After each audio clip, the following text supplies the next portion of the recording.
Thank you. Now, Dr. Zalis will update the board on the district reconfiguration plan and accountability measures. First time a student has bumped the superintendent, but that's all right.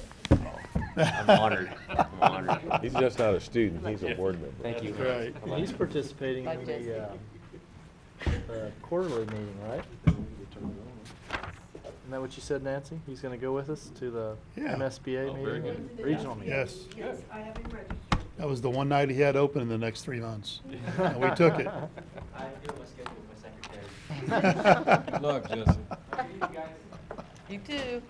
Be a hard act to follow. Want to share openly the district reconfiguration implementation process and the accountability that goes into the money that's been entrusted to us to put the plan forward. As Mrs. Gorman said, we feel we have a good track record of taking good care of the taxpayer dollars that are entrusted to us, and we certainly can demonstrate that over the course of many years, and it's because of solid board leadership that allows those decisions to be made, and good fiscal responsible administrators and teachers that certainly support that mission. It allows us to do things, certainly allowed us to do things during the economic downturn in '08 when most districts weren't. And if you think about and you reflect back on what's occurred in the district from that time forward, and roll into that the headwind of an underfunded foundation formula, it's pretty remarkable the things that have been accomplished in the school district. So certainly we thank the community for their support.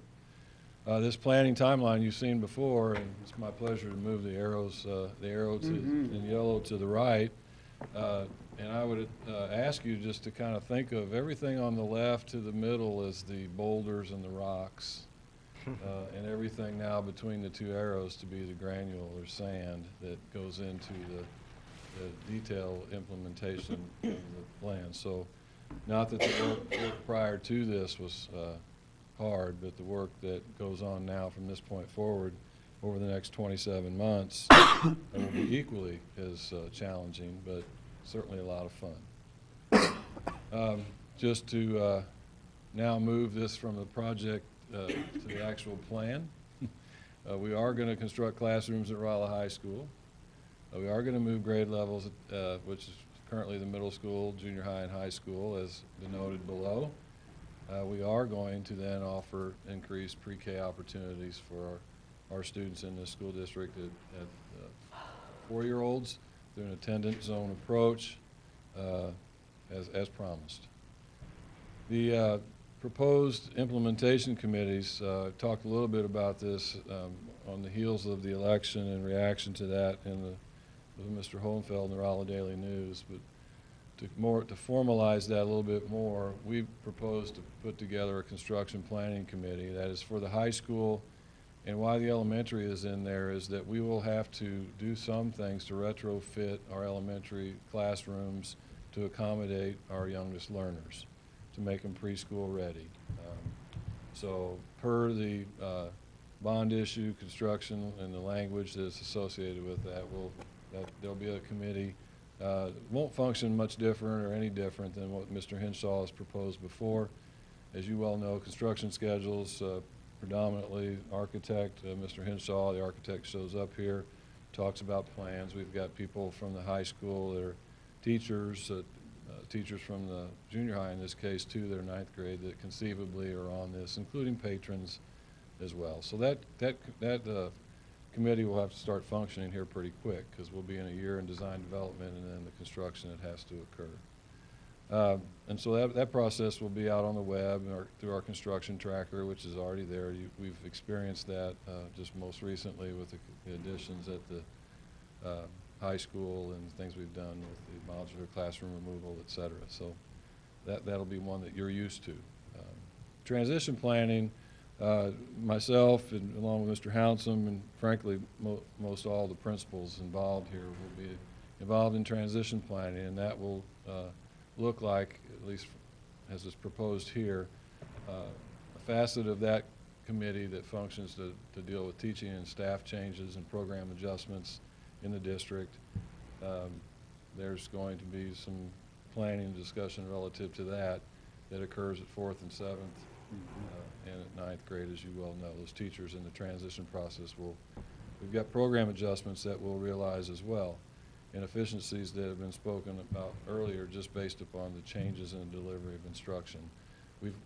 Not a day goes by that we don't have some of those granular discussions about, you know, whether it's exploratory classes and retirements. Do we need to replace that person because we think we can accomplish delivery of programming at the new school configuration differently?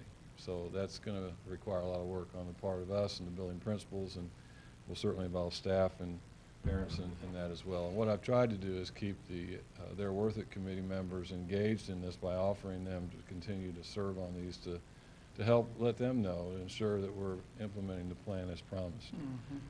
The student committee, we've got programming, as I mentioned, adjustments for 4th and 7th grade, as I see separately then from the 9th grade. In 9th grade, we have induction and integration. It's one thing just to integrate 9th graders to the high school. They're already there, and they're functioning quite well, but we're also talking about a deeper experience for the freshman student as they're beginning their high school experience. Right now, it doesn't occur in the high school.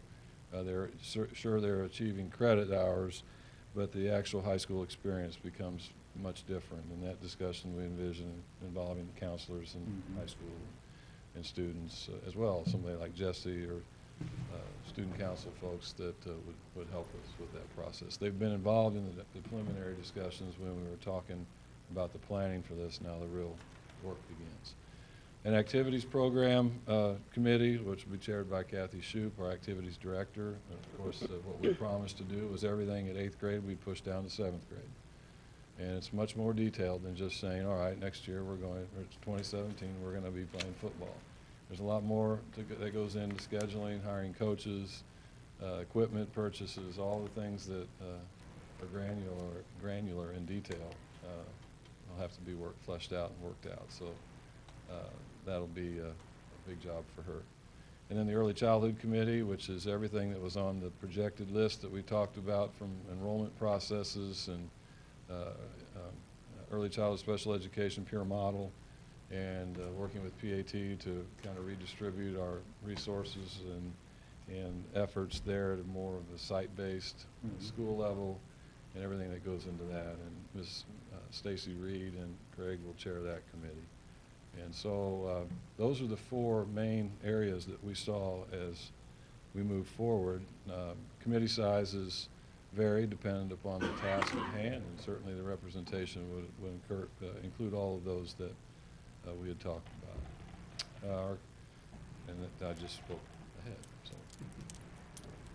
So, communication updates will be critical through this. You know, the easy thing to do is just assume that everyone will understand, and we rest on our past experiences in taking care of tax dollars entrusted to us. But I think it's certainly part of our CSIP. This whole thing is a part of our CSIP plan. But the communication efforts, we will create a placemat similar to our strategic plan that enumerates the committees. It has timelines, double-sided, so we can, when we're out in the community and talking about our promises kept, that people will see that in a simplistic format, just like they can see our strategic plan.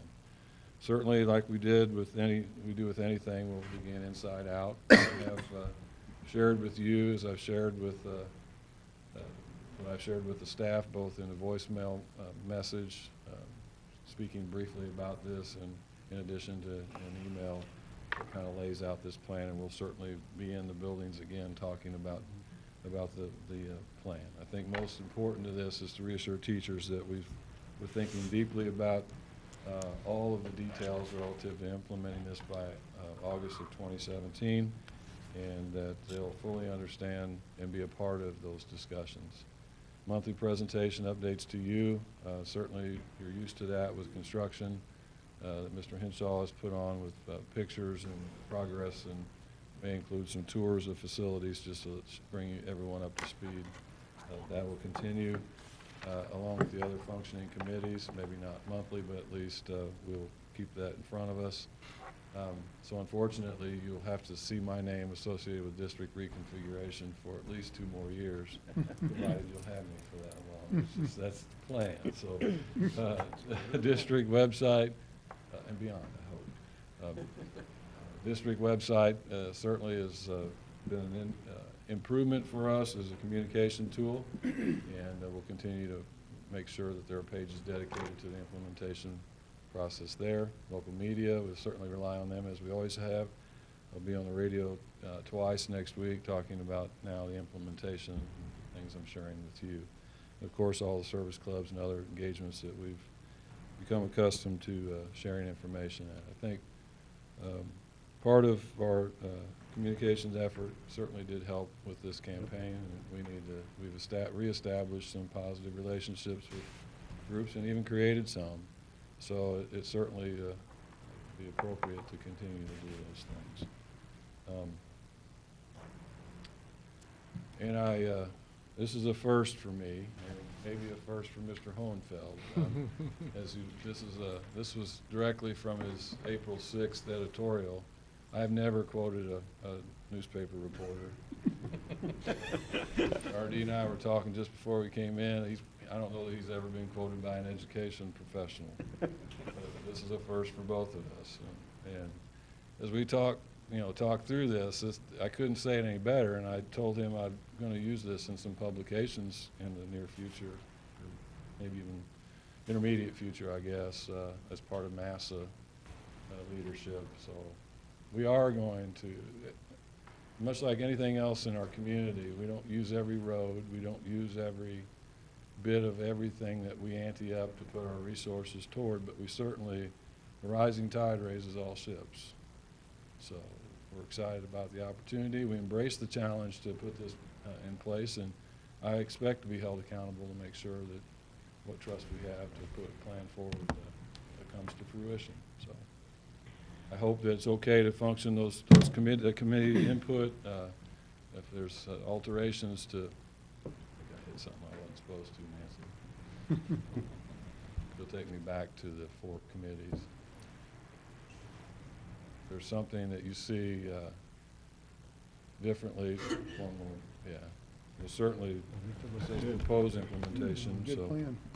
Dr. Zales, Yes. will board members be part of any of these committees? Well, you can be a part of all of them. You can be a part of some of them. You're going to hear progress on all of them. Okay. So like anything else, you're certainly always welcome to do that.